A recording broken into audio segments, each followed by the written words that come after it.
आज की विजय ऐतिहासिक है, अभूतपूर्व है। आज सबका साथ, सबका विकास की भावना जीती है। आज विकसित भारत के आह्वान हुई है। आज आत्मनिर्भर भारत के संकल्प की जीत हुई है। आज वंचितों को वरीयता के विचार की जीत हुई है। आज भारत के विकास के लिए राज्यों का विकास, इस सोच की जीत हुई है। आज ईमानदारी, पारदर्शिता और सुशासन की जीत हुई है।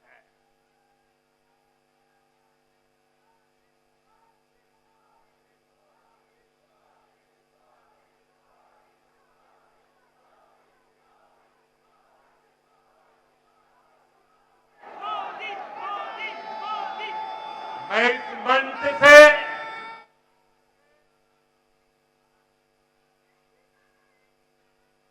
सभी मतदाताओं को आदरपूर्वक नमन करता हूं।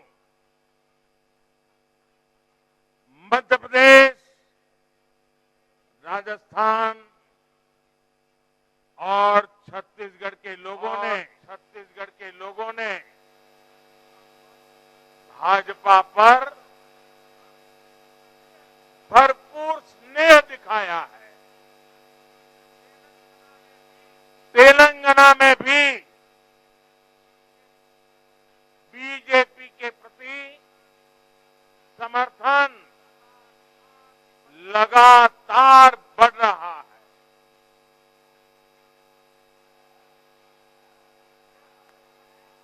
ये हम सभी का सौभाग्य है जब अपने परिवारजनों से इतना प्यार मिलता है,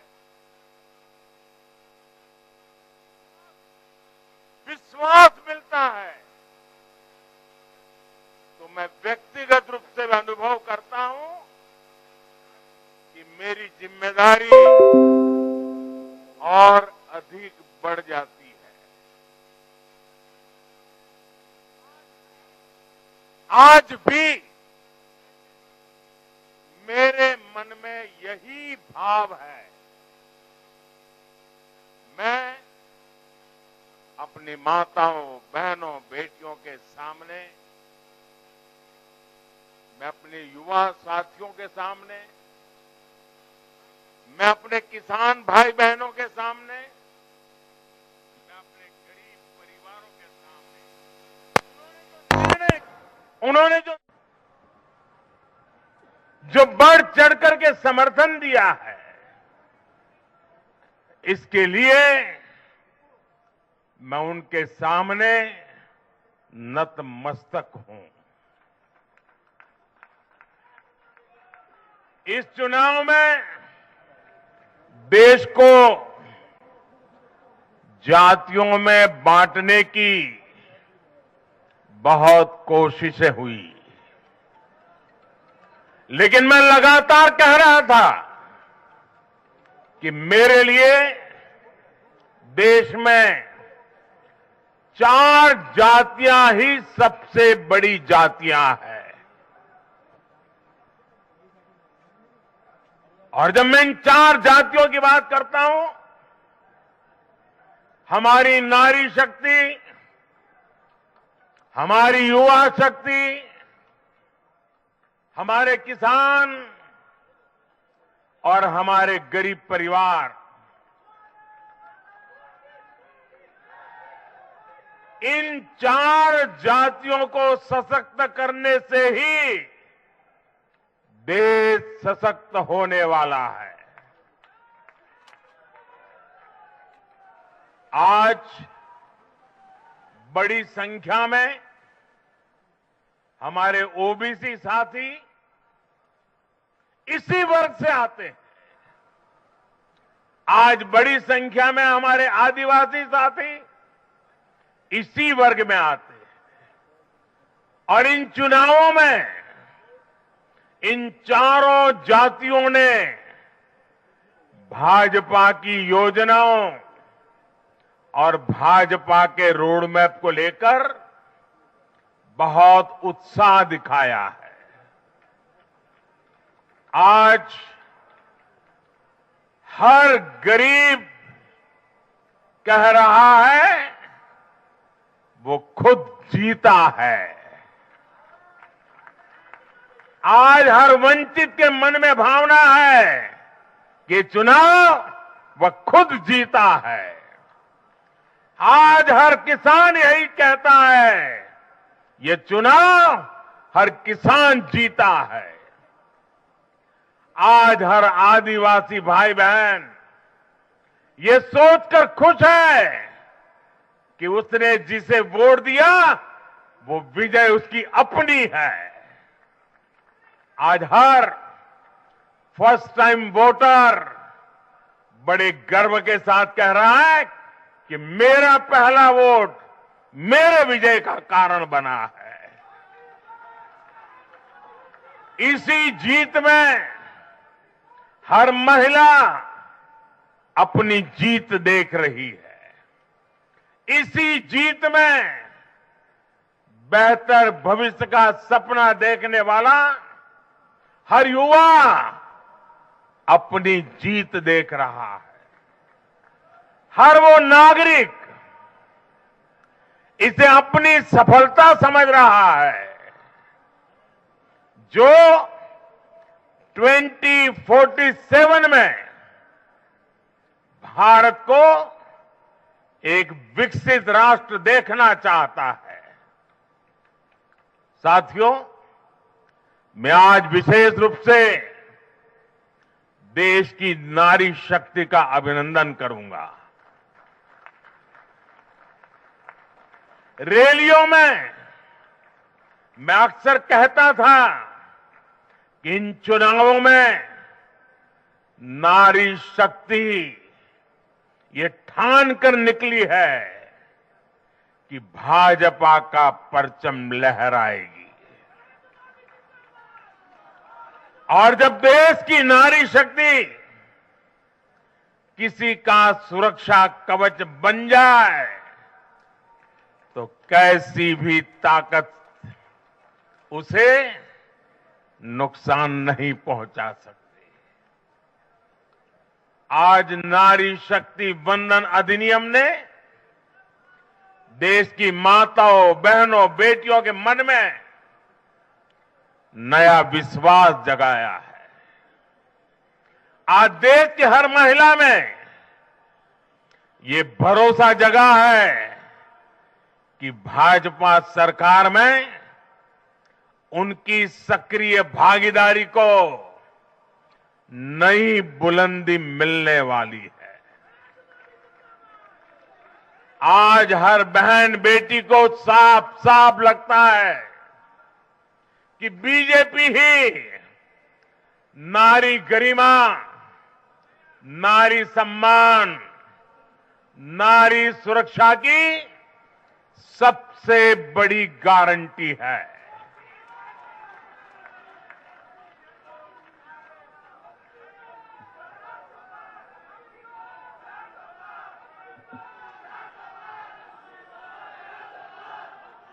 उन्होंने देखा है कि बीते 10 वर्षों में भाजपा ने उन तक टॉयलेट, बिजली, गैस, नल से जल, बैंक में खाते, ऐसी बुनियादी सुविधाएं पहुंचाने के लिए कितनी ईमानदारी से काम किया है।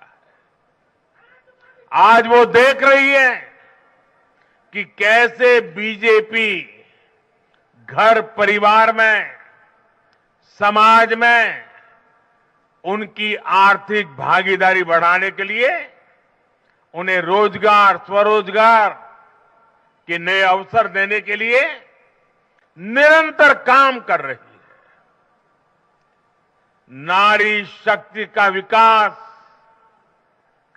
बीजेपी के विकास मॉडल का एक महत्वपूर्ण स्तंभ भी है और इसलिए इन चुनावों में महिलाओं ने, बहनों, बेटियों ने एक प्रकार से भाजपा के विजय की पूरी जिम्मेवारी अपने हाथ में उठा ली थी और भरपूर आशीर्वाद दिया है। मैं आज पूरी विनम्रता से देश की हर बहन बेटी को यही कहूंगा कि आपसे जो वायदा बीजेपी ने किए हैं वो 100% पूरे किए जाएंगे और ये मोदी की गारंटी है।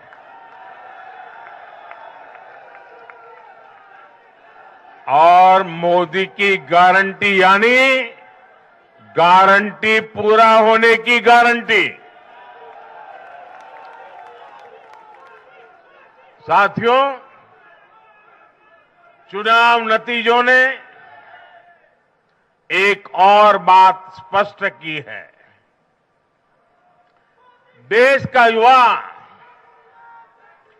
सिर्फ और सिर्फ विकास चाहता है।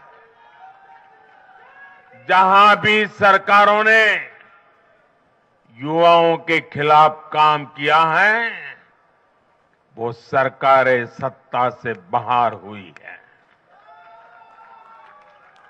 चाहे राजस्थान हो, छत्तीसगढ़ हो या तेलंगाना हो, ये सारी सरकारें पेपर लीक और भर्ती घोटालों के आरोपों में गिरी हुई थी।